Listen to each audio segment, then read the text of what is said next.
Hello students, today we are going to see the new chapter free consent. Let's we see what do you mean by free consent.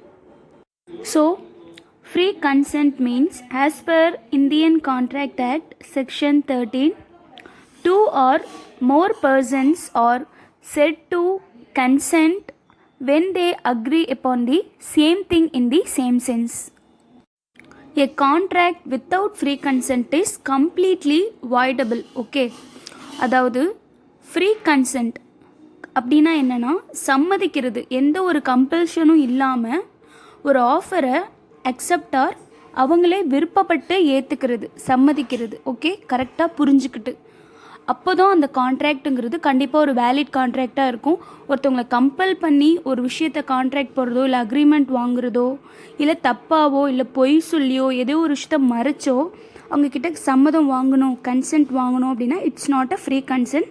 Free consent only set to be a valid one. If consent is not free, it is made by compulsion, it is completely void. Okay, consent means what? As already told you, what is consensus ad idem? Consensus ad idem means matching of mind or identity of mind. அப்படின்னா என்னென்னா offerer எதை பற்றி offer கொடுக்குறாங்களோ அதை அப்படியே அதே மீனோட acceptor புரிஞ்சு அதை அக்செப்ட் பண்ணணும். தப்பாக ஆஃபரர் ஒன்று சொல்ல அக்செப்டார் தப்பாக வேறு ஏதோ ஒன்று நினச்சிக்கிட்டு அதை அக்செப்ட் பண்ணாங்கன்னா it is not a valid contract. Okay, so the subject matter is very important. When the offerer made offer to the acceptor, he should completely and clearly explain about the subject matters. Then only the acceptor clearly understood the subject matters and convey his acceptance to the offerer. So this free consent is one of the most essential elements of valid contract. So consent means the parties should have a identity of mind. Okay, so எந்த மாதிரிலாம் இருந்தால் அது free consent கிடையாது, எப்படிலாம் இருக்கக்கூடாது அப்படின்னா coercion, undue influence, fraud, misrepresentation, mistake. So இது எல்லாமே கண்டிப்பாக இருக்கக்கூடாது. அப்படி இருந்துச்சுன்னா it is not a free consent. First one coercion. Coercion is completely voidable one. So coercion, undue influence, fraud and misrepresentations are completely a voidable agreement. Even make an agreement or made an agreement, that is a voidable agreement. First of all, you should know what do you mean by coercion. So coercion means compulsion or a threat. Okay, ஒரு விஷயத்தை வற்புறுத்தி அந்த அக்ரிமெண்ட்டை make பண்ணுறது. So இந்த மாதிரி ஒரு விஷயத்தை compel பண்ணால் it is completely a voidable agreement. Forbidden, what you mean by forbidden? So forbidden means not allowed or banned. Okay, so if any person committing any act which is completely forbidden or not allowed by the Indian Penal Code. A valid contract means it should be a free consent. Okay, if anybody threatening or make any pressure for receiving the consent, it is completely a voidable one under Indian Penal Code. I will tell you an example for that.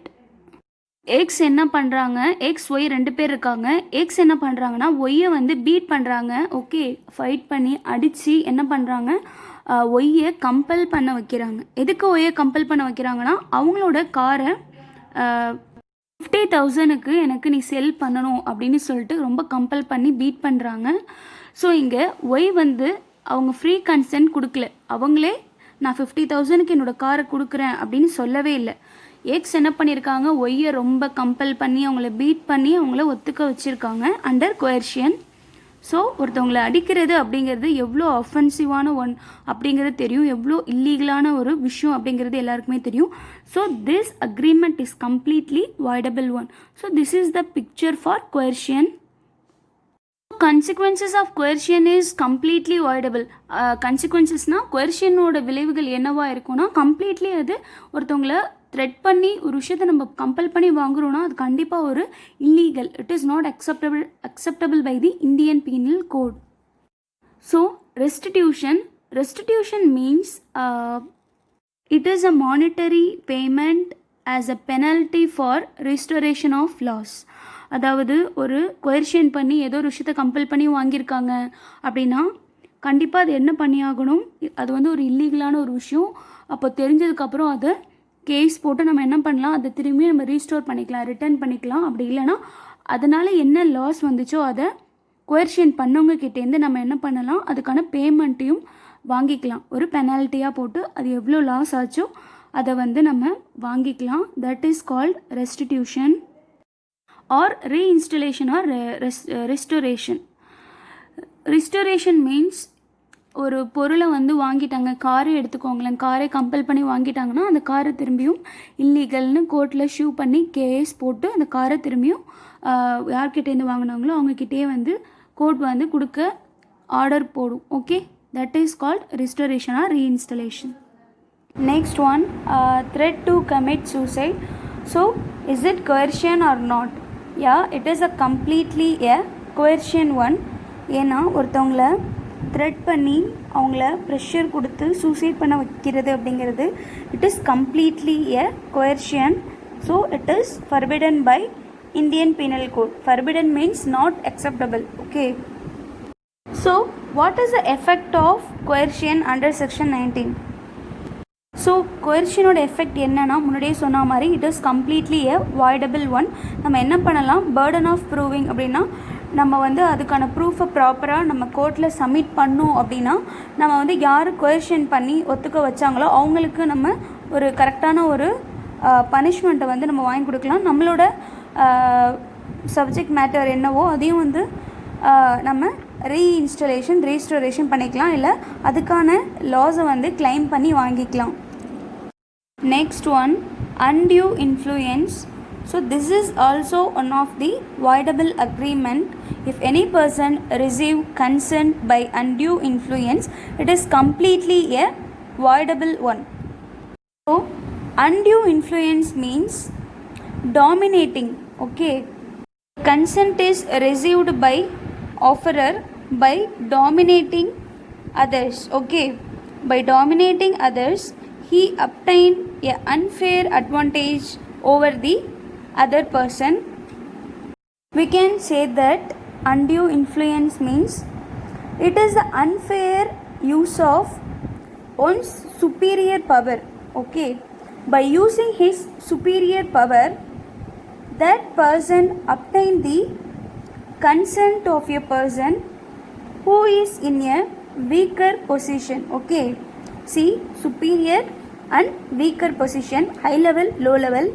That high level person using his power he receive a consent from the weaker position person. இது undue influence அப்படின்னா என்னென்னா ஒருத்தவங்க high அத்தாரிட்டியில் இருப்பாங்க, இன்னொருத்தவங்க உங்களுக்கு கீழே work பண்ணுவாங்க, weaker பொசிஷனில் இருப்பாங்க. ஸோ அந்த மாதிரி இருக்கும்போது ஹையர் அத்தாரிட்டி அவங்களோட இன்ஃப்ளூயன்ஸை அவங்களோட அந்த பவரை வந்து அன்ஃபேராக யூஸ் பண்ணி ஒரு விஷயத்தை அவங்கக்கிட்டேருந்து வாங்கிக்கிறது. ஓகே, கம்பல் பண்ணி. See, this is the example of undue influence. So see, this is a doctor and he is a patient, he is a weaker and he is the higher position. I will give this example for you. These are the parties which can be affected by undue influence. Okay, doctor and patient, lawyer and client, guardian and ward, trustee and beneficiary, teacher and students. So next one, presumption of domination of will. So எப்படிலாம் will அப்படின்னா விருப்பம். Okay, எப்படிலாம் வந்து dominate பண்ணி அந்த weaker position கிட்டேருந்து அந்த விருப்பத்தை வந்து அவங்களோட ஹையர் அத்தாரிட்டி அவங்களோட பவரை யூஸ் பண்ணி வாங்குறாங்க அப்படிங்கிறது. As I already told you, here one party holds a real authority over the other. Okay, I already told you the relationship between higher authority and weaker position party. So this is an example: police officer and criminal, income tax officer and assessee, guardian and what? Trustee and beneficiary. These are the higher authority and weaker position parties. The higher authority is receiving the consent from the weaker position by using his power in unfair manner. This is the second type under undue influence. In this, here one party, that is higher position person, have a fiduciary relationship with other party. Here the fiduciary relationship means trustee and beneficiary. So example for fiduciary relationship or trustee and beneficiary relationship mean father son relationship, doctor patient relationship. Okay, this is called the fiduciary relationship. By using the power, they are dominating the other person. Next one, third one, undue influence. Here undue influence is made on mental distress persons. Okay, mental distress persons means, here these are the example for mental distress persons. They are in the weaker positions like widow, old persons, father of dead son, etc. We can also say that a person makes a contract with whose mental capacity is temporarily or permanently affected by reason of age, that is old age, or illness, or mental distress, or bodily distress. Example, old illiterate persons. So keep in mind there are three classifications under undue influence. First one, hold a apparent authority over others. Example for first one is a relationship between master and servant, or we can say police officer and accused. Second one, fiduciary relationship. Fiduciary relationship means it is a relation of mutual trust and confidence. So the example for it means father and son, doctor and patient, trustee, beneficiary. Third one is by using the mental distress of a weaker position persons. Okay, example, old illiterate persons or widow. So this is the difference between coercion and undue influence. As I already told you, coercion means committing or threatening other party to receive the consent. This is completely voidable under Indian Contract Act and forbidden by Indian Penal Code. Undue influence means by using the power, the higher authority dominating the other party, that is weaker party, and making an unfair advantage of his position. So next one, second one, physical force is exercised. Under coercion, physical force, it means fighting or beating, etc., for receiving the consent.